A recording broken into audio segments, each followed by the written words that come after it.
कर्जबाजारीपणाला तो वैतागून गेलेला. बायकोच्या टोमण्याने सावकाराच्या तगाद्याला, मुलांच्या डोळ्यातील पाण्यालाही. बस, आपण एक नालायक मुलगा आणि अयशस्वी पती व बाप आहोत ही भावना त्याला आतून पोखरून काढत होती. झालं तेवढं पुरे झालं. आता आयुष्य संपवायचं. त्याने रात्री म्हणजे बरोबर मध्यरात्री कानोसा घेतला. बायको शांत झोपलेली होती. मुलंही तिला कवटाळून निर्धास्तपणे निद्रेच्या आहारी गेली होती. एका कोपऱ्यात बारीक दिवा जळत होता. त्याचा प्रकाश त्याच्या आईच्या फोटोवर पडलेला. त्याने आईच्या फोटोकडे बघून हात जोडले आणि म्हणाला, मी येतोय तुला भेटायला. कर्जबाजारी झालेल्या अजितने आता मरणाचा मार्ग निवडला होता. म्हणजेच न सावकाराचा तगादा, न बायकोचे टोमणे, ना शेजारी असलेल्या लोकांचं हळूहळू कुजबुजणं, काहीच नाही. अजिबात आवाज न करता त्यानं झोपडीचा दरवाजा उघडला आणि अंधारात बाहेरचा रस्ता तोडू लागला. तो कुठे निघाला त्यालाच माहीत नव्हतं. जीव द्यायचं म्हटलं तर विष खायलाही त्याच्याकडे पैसे नव्हते. मग त्याने ठरवलं, गावाबाहेर जाऊन 20 फूट खोल कोरड्या विहिरीत उडी मारून आपली जीवनयात्रा संपवायची. अजित म्हणजे कष्टाळू कामगार, अंगात हत्तीचं बळ आणि कोणत्याही कामाला कधीच नाही न म्हणण्याची वृत्ती.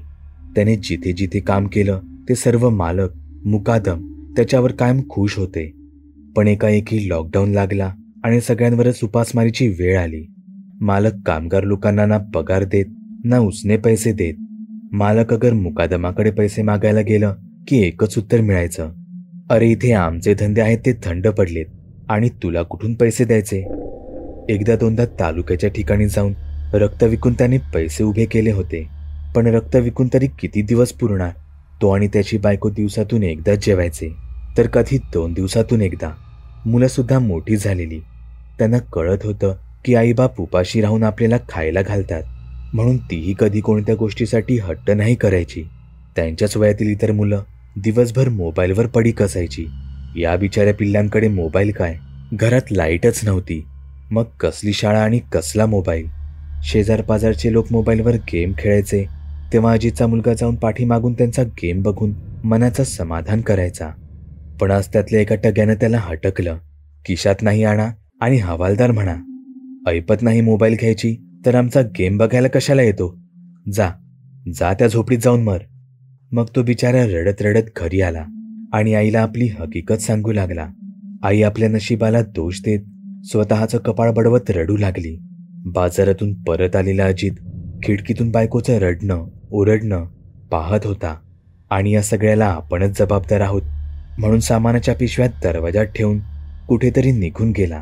5-7 किलोमीटर चालत शेजारच्या गावात खोताच्या वाड्यावर जाऊन खोताची मनधरणी करण्याचा प्रयत्न केला. निम्म्या पगारावर काम करतो, पण काहीतरी काम द्या म्हणून हातपाय जोडू लागला. पण अडल्या नडल्याची मदत करेल तो खोत कसला. अरे मीच कर्जाचे हफ्ते फेडायला असमर्थ आहे आणि नवीन कामगार कुठून घेऊ. म्हणून खोताने त्याला गोड बोलून घरी परतावलं. परत येई तो संध्याकाळ झाली होती. अजित घरी आला. बायको नुसतीच बसून होती. तिच्या चेहऱ्यावर कसलेच भाव नव्हते. ती फक्त आढ्याकडे बघत होती, शून्यात नजर लावून. बाजारातून आणलेल्या सामानाच्या पिशव्या तशाच पडलेल्या होत्या. तो तिच्याजवळ गेला, पण ती काहीच बोलायला तयार नव्हती. मुलं ही उपाशी पोटी तशीच झोपलेली दिसत होती. रडून रडून शेवंतीचे डोळे सुजलेले. तिला आपल्या जवळ घेऊन तिला धीर देत म्हणाला, लवकर सगळं काही ठीक होईल. आता मी सामान घेऊन आलोय, तू जेवण बनव, मुलांना उठवून जेवायला घाल. शेवंती काही न बोलता भाकऱ्या बनवायला लागली. पण तिची मनाची घालमेल अजितपासून लपलेली नव्हती. काल तिचं त्याचं कडाक्याचं भांडण झालं तेव्हा ती बोलून गेली. झक मारली आणि तुझ्याशी प्रेमविवाह केला. माझे आई वडील चांगलं सांगत होते, हा बघितलं तर दगड फोडणारा कामगार तुला काय सुखात ठेवणार. आणि मी त्यांचं न ऐकता तुझ्यासोबत पळून आले आणि आता 2 वेळच्या जेवणाची सुद्धा मारामारी आहे. हे ऐकून अजित हादरला आणि आता आपल्या बायकोचा आपल्यावरील विश्वास पूर्णपणे संपलेला आहे हे पाहून त्याच्यावर अस्मान कोसळलं. तिने स्वयंपाक केला खरा, पण ना ती जेवली ना तिनं मुलांना उठवलं. अजितच्या पुढ्यात ताट वाढून ती घराबाहेर जाऊन गुडघ्यात डोकं घालून बसली. त्याच्या घशाखाली घास उतरेना. त्याने मुलांना उठवून जेवायला घातलं.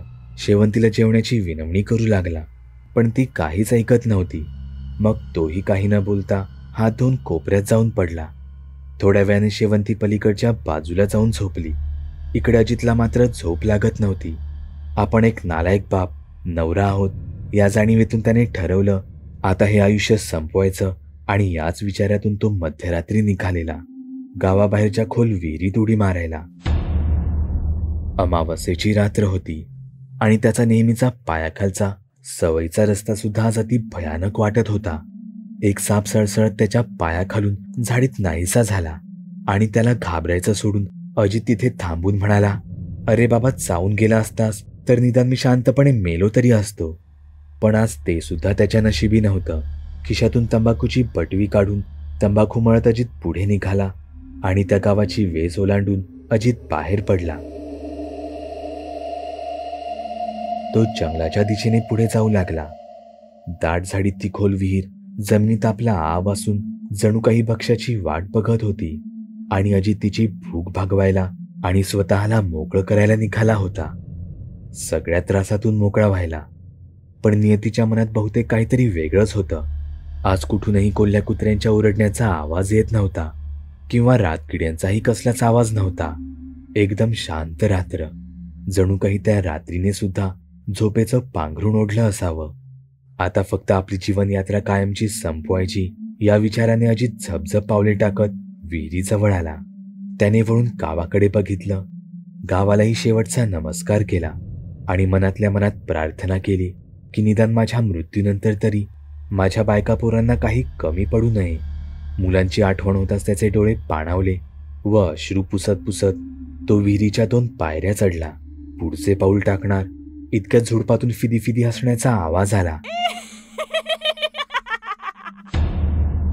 आणि एक पाठीला कुबड आलेली, हातात काठी घेतलेली, तोंडात बहुधा एकच दात असलेली, पिंजारलेले केसांची, फाटक्या तुटक्यात चिंध्या पांघरलेली म्हातारी झाडाझुडपातून धबधबा पावले टाकत पुढे आली. अजितला विहिरीत उडी मारून मरायची भीती वाटत नव्हती, पण त्या म्हातारीचा अवतार आणि ज्या वेगाने ती त्याच्या दिशेने येत होती ते पाहून अजित चमकला. त्याच्या काळजाचा ठोका चुकला आणि मी खरंच मरायला आलो याचा त्याला सेकंदभर विसर पडला. म्हातारी त्याच्या दिशेने येत होती आणि अजित मागे मागे सरकत होता. विहिरीला 3च पायऱ्या होत्या. त्यातील 2 तो आधीच चढलेला आणि 3ऱ्या पायरीवर गेला. तोच म्हातारी करड्या स्वरात बोलली, जागेवरून हल्ला तर माझ्या एवढा वाईट कोणी नाही. कोण होती ही म्हातारी? अजित तर जीव द्यायला निघालेला. मग ही म्हातारी आता त्याचं काम तमाम करणार की अजितच्या नशिबाचे भोग अजून संपलेले नाहीत? जाणून घेण्यासाठी पहा गुप्तधन भाग 2.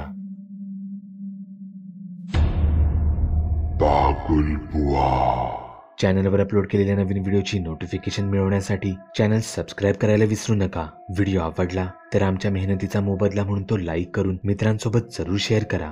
चॅनलवरचे इतर व्हिडिओ पाहण्यासाठी इथे क्लिक करा. तसेच चॅनलवरची प्लेलिस्टही चेक करा. दर दिवशी नवनवीन भूतांचे व्हिडिओ बनवून मी तुमचं मनोरंजन करत राहू याची खात्री बाळगा.